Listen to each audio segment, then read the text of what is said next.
We welcome you to another edition of Conversations, and it's our opportunity to talk with Koli Faaiu, offensive lineman for Texas A&M. Thank you so much for doing this, and howdy. Howdy.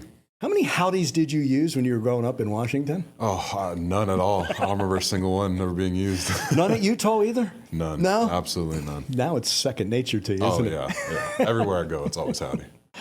Koli, why'd you choose Texas A&M? I think it was mostly just because when I first entered the portal, the first person to communicate with me was Adam Cushing. And I thought that was really important to start off with. And then this being my first visit when I was in the portal, I came here and just the atmosphere was amazing. Seeing how they operated on the field was awesome. Having the conversations with coach and just being able to sit in the O-line room just one-on-one and share ball knowledge with each other was awesome. And then just seeing the guys work with each other and how much love they had for each other and the culture here was absolutely amazing. And that ended up being my decision. Did it validate it? Absolutely. Your decision? Absolutely. Did it? And if anything, like coming here and experiencing it, just as it was shown when I was on my visit, if anything, it's validated it even more. It would have been, if it were a total 180, you'd have been running. Yeah, right? Absolutely. Was it like being recruited all over again? The transfer portal? Yes. It honestly felt like I was being recruited more. And it's not to kind of hate on, like, when I was first entering the whole recruiting process.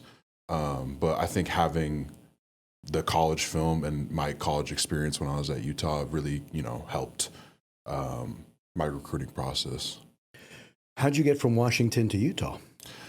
So it was actually pretty interesting. So with me being a COVID player, it was really hard to get to experience official visits and visits anywhere. I think the only visits I ever took was to USC and Oregon, which were unofficials. But got to talk with a lot of coaches over the phone, but nobody had as much love and juice when talking about the phone as Utah did. Did a bunch of visits over a FaceTime call and watched a bunch of practices over a FaceTime call. And it was actually really cool because I got to do an offensive line camp out in Utah. It was about an hour away, but I got to drive by, kind of see what the campus looked like and everything. But just really loved the culture over there, and it was awesome. I don't regret a single decision. Also, when they play football, the Utes, also very blue collar. Absolutely. Is it not? Yes. So you've gone from one to another, so to speak. Are there similarities between the two schools? Culture, 100%, and just the amount of aggression that you see both teams play, and it's awesome. It's as if I never left the aggression anywhere, right, or like all the football style. So I ask Coach every week. He probably gets tired of the question.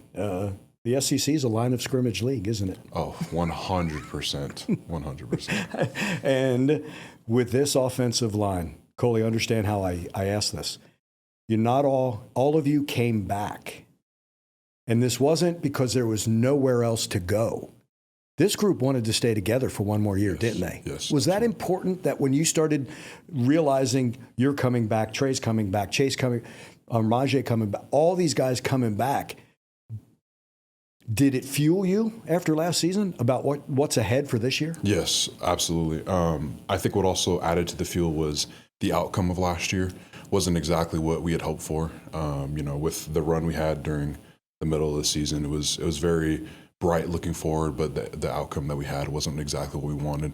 So hearing how everybody else wanted to come back and we all wanted to get back together and try at this again, I think was awesome. And the brotherhood we have and the amount of love we have for each other and the trust we have in each other, we knew that coming back again and be able to have this experience again would be truly important, and if anything, will be even better. This isn't just 5 offensive linemen here either, right? It goes deeper than that, yes. Which the combination of versatility and that depth and talent makes this a more formidable offensive line, doesn't it? Yeah, absolutely. Trey said something like, you've got to compete on Monday through Friday if you want to play on Saturday, don't you? We absolutely do. And if anything, it's just Coach Kush keeping us on our toes, making sure that when we're out at practice, we're practicing 100% and the best of our ability. So how much does this Texas A&M defensive line make y'all better? Oh, every day. I mean, we don't get to play against a defensive line like this, at all other than Saturdays. And even that, I mean, this is some of the best D linemen that I've ever got to experience playing against. And they want to make us better every single day. They give us our best. We give them our best, and we make sure that iron sharpens iron. That's 2 consecutive years for you going up against NFL defensive linemen. Yeah, and with the guys that they had last year, it was definitely a good introduction to the SEC defensive linemen. That's for sure. Now, you played nose tackle in high school? I played like very few snaps to nose tackle. Oh, really? Yeah. I was going to ask you if that helped you as an offensive lineman playing defense and kind of understanding what goes on with each role and responsibility. I will say it did a little bit. Probably not as much as I thought it would, but all I ever did was bull rush because I was a lot bigger than a lot of guys. So, understanding how that worked and be able to use that to my ability. Were you a left tackle? I was in a high left school? tackle in high school. Now you're in the interior. Can you explain what some of the differences are in those positions?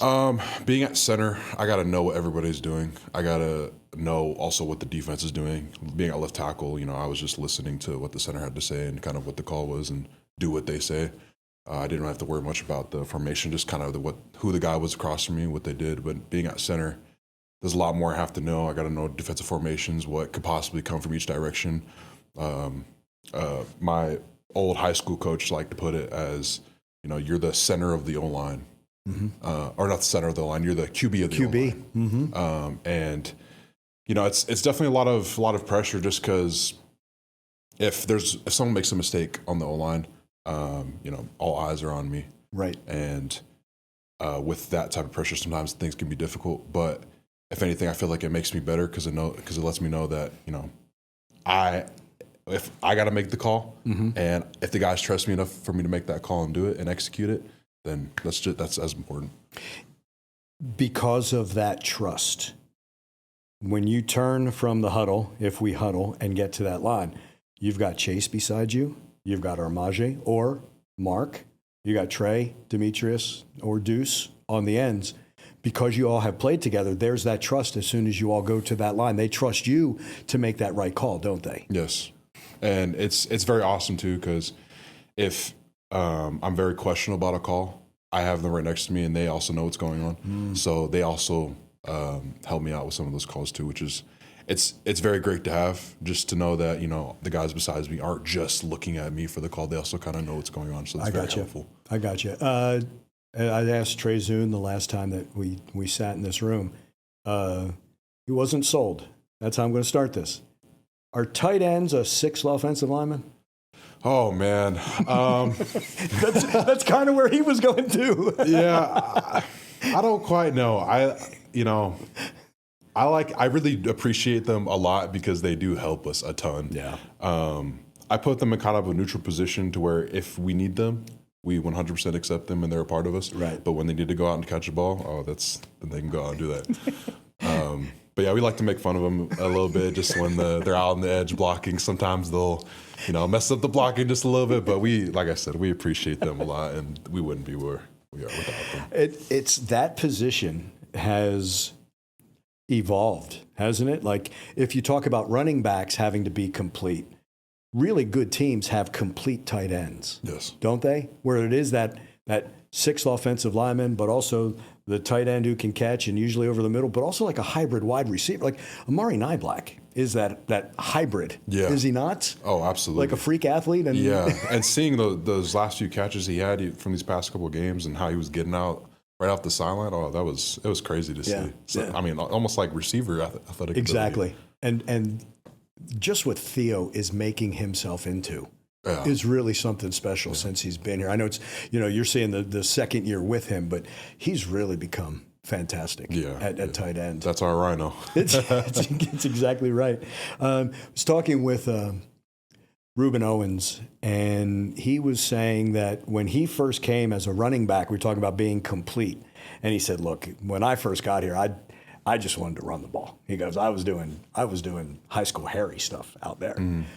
But those running backs are also part of the protection of Marcel Reed. Yes. Are they not? It's not just you five, if you know what I'm saying. Yeah. Everybody. But that's the reason why this team is so good at protecting Marcel. And really so good at not having a lot of negative plays, correct? Yes. You take pride in, you don't even want Marcel to get hit, right? 100%. I Yeah. mean, we pride ourselves on not even letting the quarterback be touched. And if they are, then we're surrounding him, making sure he's all good, getting him up.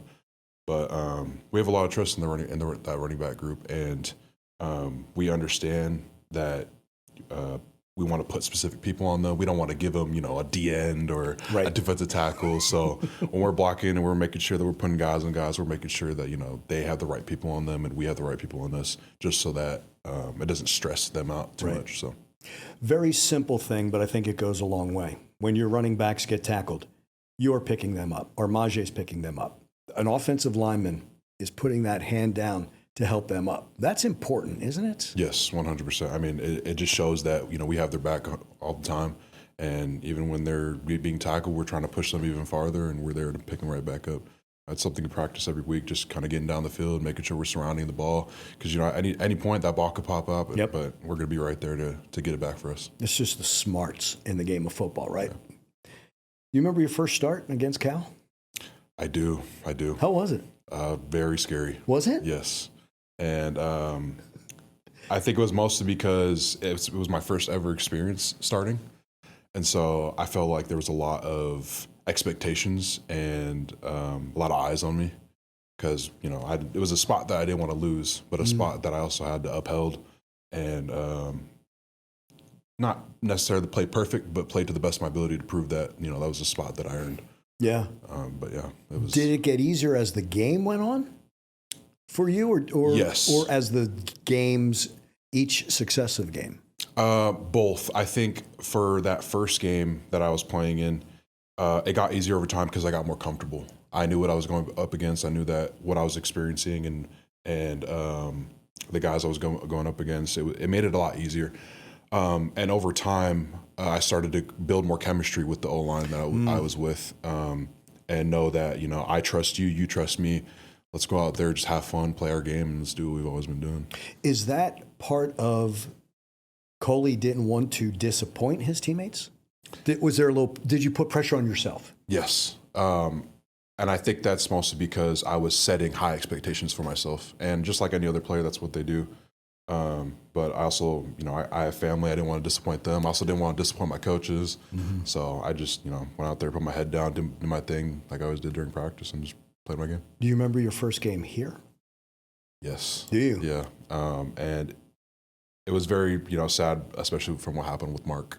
It wasn't, what anybody expected. Right. But I knew that once that happened, I was next man up, and I just went in there and, like I always did, played my game. But I think with the experience that I had behind my belt, it made things a lot easier going out there. I felt more confident in myself, felt more comfortable. And like I mentioned before, coming here and meeting that group of guys, it was very key and very important to that moment because we had built that trust up, we had built that chemistry, and going out there just felt like it was another day. When you talk about a team that likes one another, loves one another, it doesn't guarantee a win, but they rarely lose. Does that make sense? Yes. You've got a greater chance of winning when you have that type of camaraderie, don't you? Yeah. I mean, we all play as one at that point. Mm-hmm. It's not, everybody butting heads, playing against each other. We all play fluid and together, and, one is always better than. Yeah. I talk about the joy for one another on this team. It's constant. Like, there's not much than watching the sidelines when the 12-man kickoff team is out there. Oh, we're all up on our feet jumping around. It's like a second wind. Yeah. And you all know why they're out there and the time that's out there. They've earned it, obviously, but you all have done your job for them to be out there at that point in the game, isn't it? Yeah, and it's always our goal to get the other guys out there because just as much as we've earned it, they've earned it just as much. Yeah. And that's always important to us. And of course, Nana makes the tackle. Yeah. Right? Yeah. We were all hyping him up after. It was so fun. It was awesome. Let me turn to this. You almost never experienced any of this. You had quite the scare. Did you not when you were 12 with your tonsils? Yeah, I did. It was very scary. I don't know if anybody's really talked about it, but I got my tonsils removed when I was 12. And there is a process of, that you have to go through when you get your tonsils removed. It's about a week and a half of just like, you don't want to eat any solid food. This was around, I want to say November of 2015. So it was, a month before Christmas. We're all staying on my grandmother's house, having fun. A week goes by, and I'm on my, I want to say like second to last day of that whole like solid food process or time that I had. My uncle wanted to take me and my brother to go bowling. He also had his girlfriend out there and some of his girlfriend's family. I thought it would be okay for me to try and have a few nachos. Didn't think it'd be much of an issue. Decided to down some of those. Ended up eating a lot more than I probably should have. Came home that night. We're all staying at my grandparents' house. Woke up in the middle of the night. Had this weird salivating sensation. It was very weird. Got up in the middle of the night. Went to the bathroom. Didn't really think about turning the light on. Just kind of walked over to the sink and just kind of spit it out. I noticed it was a lot darker than it should have been. Ended up turning the light on and it was just blood all over the sink. And being at that age, it was very scary, especially because nothing like that's ever happened to me, or I've never experienced anything happen like that to our family. Yelled for my mom, kind of woke up the entire house. My mom came in, thought like maybe it was something with my tooth, but it was just like a constant salivating sensation. Was just standing over the toilet, just spitting it out. She was asking what's wrong, and I'm staring at her like I can't talk, and I'm trying to spit it out. My mother started freaking out a little bit, kind of scared me a little bit. Grandparents came down, everybody woke up.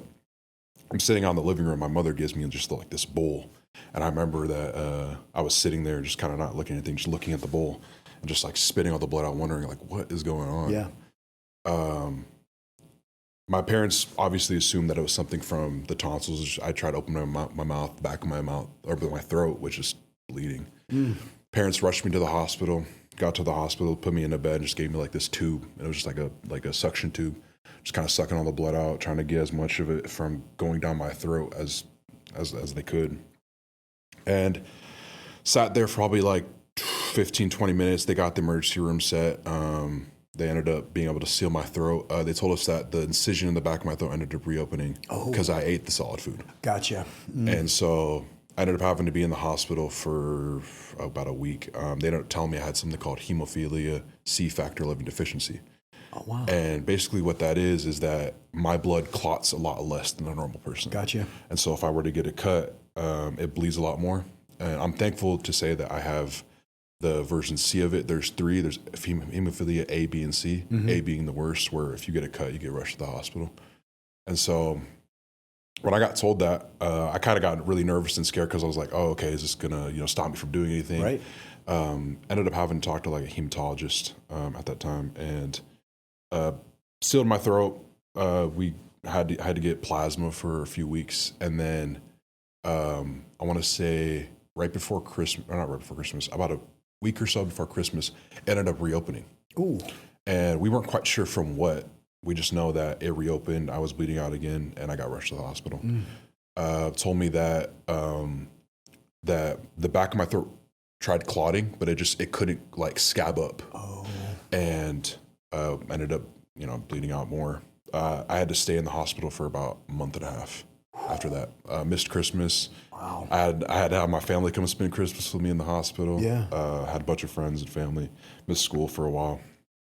And after that whole process, when I got released back home, I had to get plasma for 5 hours a day, 5 days a week for 2 months straight. And as I mentioned, like being at that age, I don't wish that upon anybody to experience. Affected me socially, affected me mentally, made things difficult to kind of build relationships because I felt like I missed so much being around some of my buddies and even some of my family. Right. For that whole next year, I ended up missing sports because I had to talk with my hematologist about whether sports is something I should be able to continue. They were nervous that if I took a baseball wrong to the head, that it can cause internal bleeding. If I took a wrong hit during football, it can cause bleeding in somewhere in my body. Right. And I was very emotional during that time because sports was like all I had other than, family and it's and part that. of your identity. Yeah, absolutely. And it just made things super difficult because it wasn't something I was able to go do. I would see my brothers go out and play sports, and I wish it was me. Yeah. I would see my friends go out and play football when I was in middle school, and I would wish that I was out there to being able to experience that with them, but wasn't something I was able to do. Finally, after all that time and a lot of hard conversations and arguments between my parents, we were able to come to a conclusion, and my hematologist approved me to be able to play sports as long as I had a medical bracelet. I obviously don't have that now. I got that figured out a while back. Right. But coming back playing sports that next year, I was very nervous about a lot of things. I played baseball, basketball, and football during that time, but I was very nervous, very scared because I didn't know whether that next hit would be my last. And with how I treat it now, I treat it a lot more mild than it should be. But having experienced what I went through, I didn't know if I took a wrong hit or got a cut, if I would be out for the rest of the year. Right. If they tried to sit me out.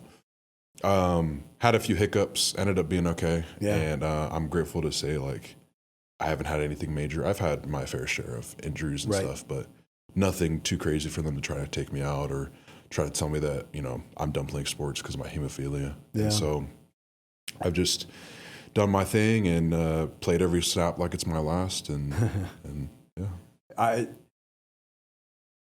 Do you appreciate it more now? Absolutely. Do you? And I tell every person that I've talked to about what I have that, like, if anything, it's made me love this sport even more and appreciate every single day that I come out to play it. Right. And just like anybody, like, that next moment could be your last, the next day could be your last. But if anything, it added more to it. When I'm out in the field, I treat it like it's my life. I give my utmost effort. I try to be out there and just enjoy everything. I try to have fun with my teammates and make sure everybody's laughing and smiling, because you never know what's going to happen. Looking back, did it almost again, understand how I asked this? Did it allow you to appreciate maybe at an earlier age than you would have a more mature Koli coming to that realization? Yeah, I believe so. And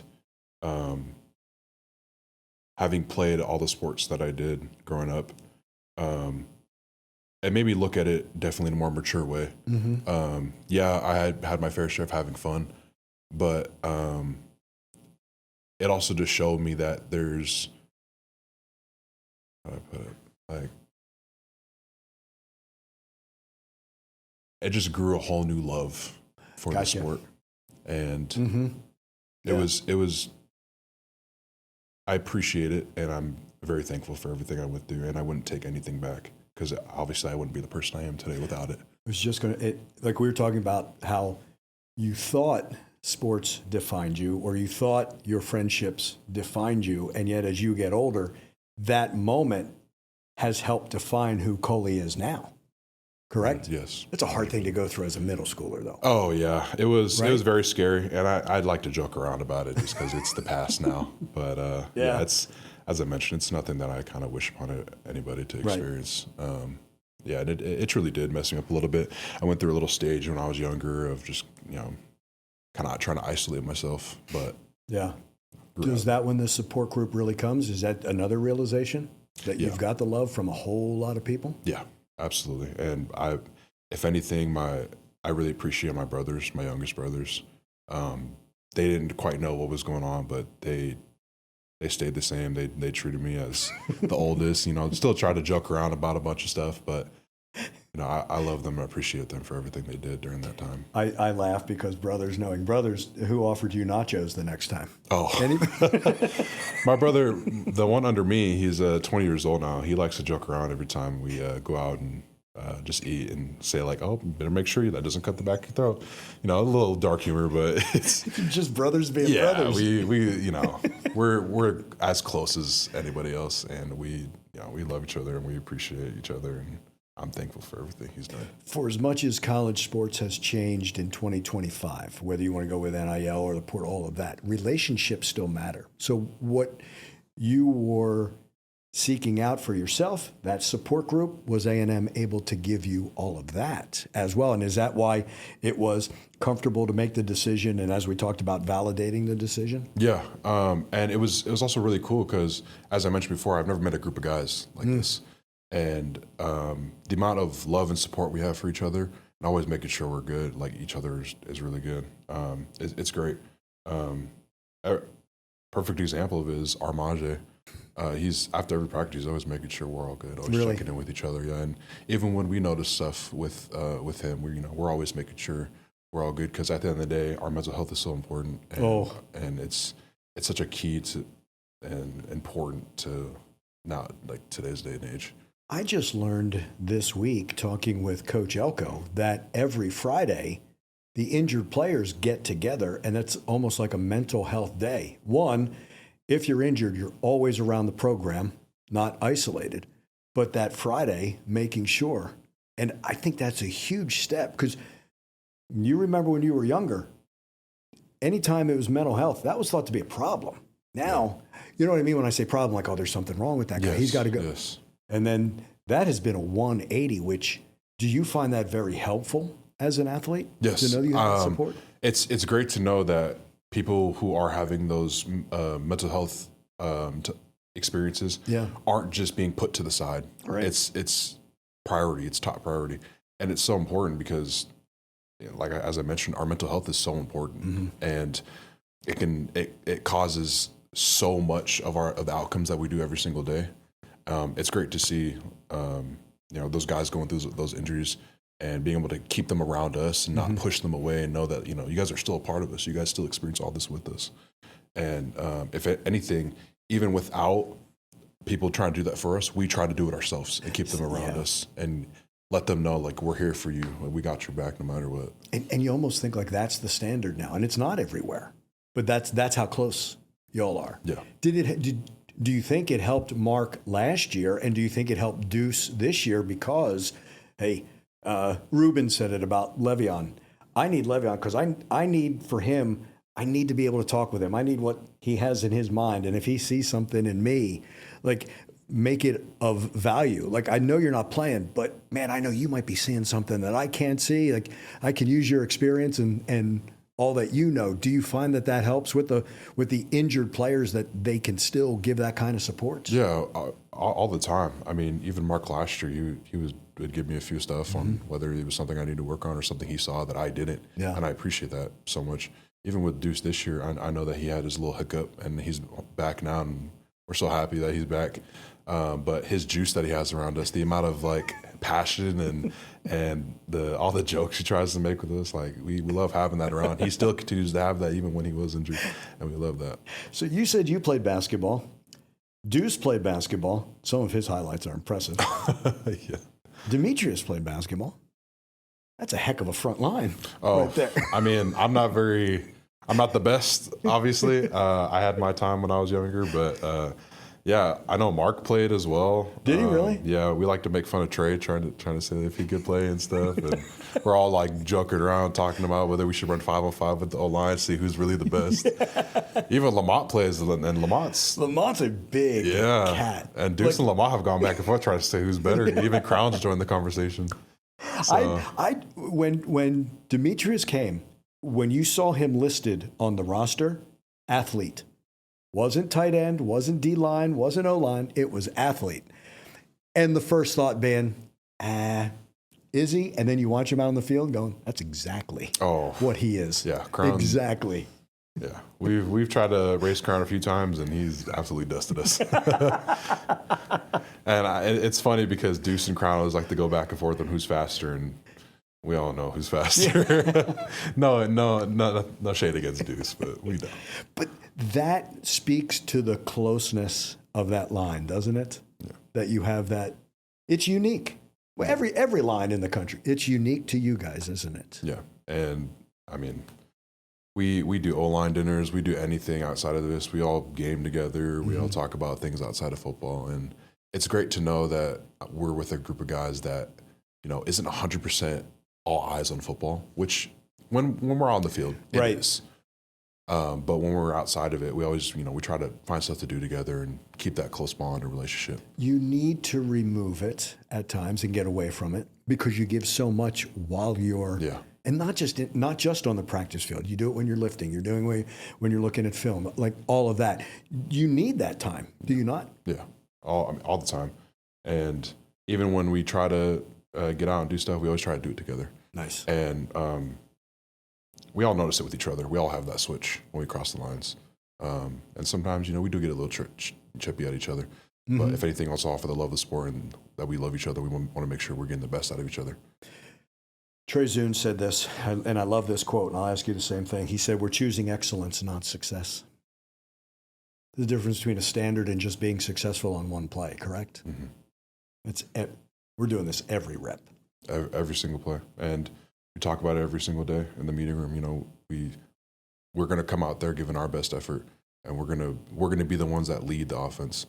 I heard a coach say this one time. I'm not sure from who, but on the offense, nothing can be started without the offensive line. Ball can't be thrown to a receiver. QB can't catch a ball. The running back can't grab the ball to go run it. Yeah. Everything gets started with the line. And we, as Trey mentioned, we're striving for excellence every single play. And if that's not what we're giving, then we're not holding ourselves to that standard. Do you find this line getting better game by game? Yes. And I think even as everybody's mentioned, like the penalty wise, it was great to see last game the improvement we've had. And we try to set goals for ourselves each game, whether that's the penalties, whether that's for each other, trying to get more efforts, get down the field, put people on their back. We're always trying to grow every single game, and Coach Cushing does a great job of that, setting us to that standard of you're not letting your foot off the gas. There's always room for improvement.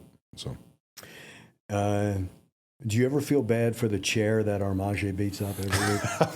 Yeah. I saw a video of it I think it was the last game of him holding it up, and it looked like it was in shambles. It was like torn into pieces when he threw it, and I was like, oh, okay, it's crazy. Now replace chair with D lineman. I don't know how he does that, but he's able to. Yeah. And coaches talk about Chase can move people. Yeah. And you all can. Yeah, and that's not easy. Oh yeah, and it's super cool because when we go into the film room and we're watching film, the first play of almost every single game, it's Chase flatbacking somebody, and it's great to see. We always tapping him on the hip, like, dude, you're nuts, you're crazy, and he keeps it up during the entire game, and it's great to see. Yeah, that's so when we say Maroon Goons, that means an awful lot to you as a group, doesn't it? Yeah, it does. It's our identity. It's who we are. We're coming out there and doing the best we can to get that ball in the end zone. Yep. We've talked with other players about the 4 H's: history, hero, heartbreak, hope. Before I ask you for some of yours, did it take away some of the vulnerability when you see your teammates sharing, or did it help you as you share, and does it bring a team closer? Because you're almost bearing your soul in a moment like that, are you not? Yes, and seeing some of the other guys go up there and kind of share their story and what they experienced allowed a lot of us to be able to do the same and open up, knowing that some of these guys actually experienced some of the stuff we've gone through and it had same experiences as we all did. And yeah, it made it, especially for me, made it a lot easier to go up there and be vulnerable around these guys. Cause yes, we're all very close, but there's also stuff that we like to keep to ourselves, and being able to see some of those guys go up there and share some of that was really important, and allowed us all to kind of express. Does it make the trust even more solid? Yes. Because that's not easy. Yeah. Absolutely not easy. Is there a hero for you? It's my parents, and obviously, my Lord and Savior, Jesus Christ. I appreciate him every single day for allowing me to wake up and, have this opportunity that I have and breathe this air that's around me. And, but yeah, 100%, my parents, everything that I had gone through when I was younger, and them being there, and all the stuff that we went through as a family, seeing them push through everything and continue to teach us and grow us and nourish us to the men we are today. I wouldn't be here without everything that they've done for me. Parenting never ends, you know that. Yeah, man. we still talk about some of the stuff that they went through when we were a lot younger. But it's always great to see how well they're doing now, right. and know that if there's anything I can do it now. Yeah. How often do they get a chance to watch you in person? So they try to come out to every single home game. Outstanding. And if anything, if they're not, they always have the game streaming and watching and texting in our family group chat like, oh, what's going on here? Is this person okay? What's happening? And so, I have the whole 100 messages after the game on my phone, trying to read through every single one of them. But it's always great to know that my family's supporting me no matter what. Is there any other heartbreak? I will say, I had a buddy pass away just recently. Not, probably not talk about it too crazy. He had a car accident, and I wasn't the most close with him recently. I was close with him in high school. Yeah, but it was very sad for a little bit. And then I had a little hiccup with a family member, and then my grandpa passed away just recently, and so that was a little tough, just because we had to get out to Hawaii to be able to experience it, and I felt like I was more on the plane than I was actually there. Oh, gotcha. It was that quick. Yeah, because it was actually during fall camp. Gotcha. Or right after fall camp. Yeah, and so it was tough. My family stayed there for a while, and I heard a lot of stuff that went on, and as I mentioned, some hiccups with my family members, and so it was difficult to not be there with everybody. Sure. As much as I could have been, and really, try to be there for everybody. But I know that my grandpa's in a better place now, and if there's anything I can do, for my family, I'm going to be there for them. It's hard when a relationship is disrupted, because you with your grandfather, that is a unique relationship that only you have with him and only he has with you, right? Mm-hmm. So when that gets, you know what I mean when I say interrupted, it shakes the foundation a little bit. Yeah. Same thing with friends, correct? Yes. Yeah. 100%. But since you've learned to appreciate every day, does that help you get through it? Yes, it does. And it's also allowed me to not so much push things down, but know that, it's going to be okay. Right. It's going to be, we're going to be okay. God gave you a talent. If you waste it, that's on you, right? You've identified that talent. You're going to make the most out of it, aren't you? Yeah, absolutely. What's the hope? Oh, for our season or just for me? Both, or either. Either or both. Our hope is always to make it to the national championship, but also just to know that each and every single one of us is going out the field playing to the best of our ability and leaving no regrets. One of the guys came during the 4-H's and said something really cool. What I thought was really cool was that they want to make sure that every single one of us goes out there, and when we're done playing the sport that we all love, that we can come back and say that we left no regrets. Right. And that we're not looking at a TV screen and saying, that could have been me, that could have been us.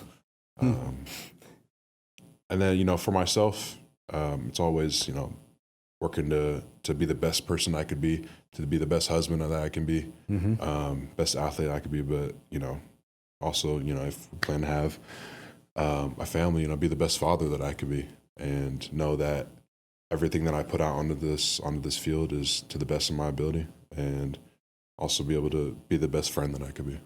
So, are you happy when you look in the mirror, and who's looking back at you? Oh, wow, that's a deep question. Yes and no. Mm-hmm. Yes, because I feel like the person I am today is who I have shaped myself to be, along with, who my family has shaped me to be. And I'm more than happy to look in the mirror and know that, the person I am today is who I wanted to be. No, because I don't necessarily, I don't think anybody wishes to be this way as an offensive lineman. That's more of a joke, but, we always like to mess around with our group of guys, saying this is, to be able to hold this way and do all this stuff with this way, it's pretty spectacular. So, but no, I'm always great to look in the mirror and know that the person I am today is who I truly wanted to be, and shaped myself to be. And as I mentioned, I wouldn't have been able to be this person without my family and even my friends and even the group of guys that we have now. So, yeah. I've used this mantra, can I be better tomorrow than I am today? I'm not disappointed in today. Doesn't mean I can't keep getting better. Absolutely. You know what I mean? Yeah. And if there's not something better, what are we striving for? Right?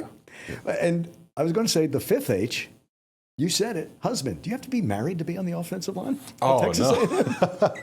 No, and it was actually, it was pretty funny because I didn't know at first that Crown was going to get engaged. A lot of the guys knew, but I actually didn't. And it's also really cool to experience because, you know, a lot of our significant others are actually close with others. Oh, really? Yeah. So That's they all have nice. they all have a good relationship with each other. We always like to joke around about who's next, you know, because now, you know, Crown is married, I'm married, and we always like to mess around with like Chase or like Maj, and then Trey. You know, we always like to say, "Oh, is Trey going to be next?" But yeah, I mean, it's you know, it's an experience that I truly love, and it's one of the best days that I've ever had in my life. Did you elope? So. Yes, I think so. We did something very small with our family. Okay. I proposed to my wife in January and then went back home in March, and we had like a small group of family members, just most of our immediate family, and decided to just get married in our family's church. Brilliant. So it was awesome. We do plan to have something next year to have, you know, a lot of our family and friends there, which would be great. But yeah, it was, you know, marrying the person that I love so much, and I dreamed of marrying ever since we got together. It's truly been great. Nothing like it, right? Yeah. Absolutely nothing like it. I wish you the best in everything that you do, and thank you so much for sharing your stories. Thank you for having me. Absolutely.